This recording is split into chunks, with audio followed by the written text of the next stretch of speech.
நீங்கள் பார்த்துக் கொண்டிருப்பது நியூஸ் 21 செய்திகள். தமிழ்நாடு செய்திகளை உடனுக்குடன் தெரிந்து கொள்ள நியூஸ் 21 செய்திகளை பாருங்கள். உண்மை, உழைப்பு, உயர்வு. கரூர் கோனாரூரில் மாரியம்மன் கோவில் திருவிழாவை முன்னிட்டு மாடு மாலை தாண்டும் நிகழ்ச்சி வெகு விமர்சையாக நடைபெற்றது. கரூர் மாவட்டம் கோனாரூரில் மாரியம்மன் கோவில் திருவிழாவை முன்னிட்டு மாடு மாலை தாண்டு விழா நடைபெற்றது. கோனா தாத்தா நாயக்கர் மந்தை சார்பில் நடைபெற்ற இந்த மாடு மாலை தாண்டும் விழாவில் கரூர், திருச்சி, மணப்பாறை, திண்டுக்கல் உள்ளிட்ட பகுதிகளைச் சேர்ந்த 14 ஊர் நாயக்கர் மந்தைகளைச் சேர்ந்த மந்தையர்களுக்கும் வரவேற்பும் மாடுகள் சந்திப்பு நிகழ்ச்சியும் நடைபெற்றது.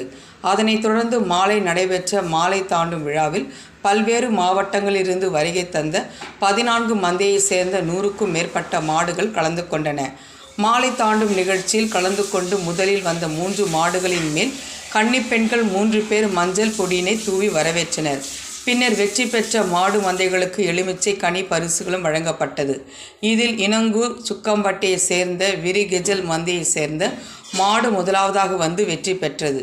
ஆயிரக்கணக்கான பொதுமக்கள் கலந்து கொண்டு திருவிழாவை கண்டு களித்து சாமி தரிசனம் செய்து வழிபட்டனர். நியூஸ் 21 தமிழ்நாடு செய்திகளுக்காக கரூர் மாவட்ட செய்தியாளர் சதீஷ்.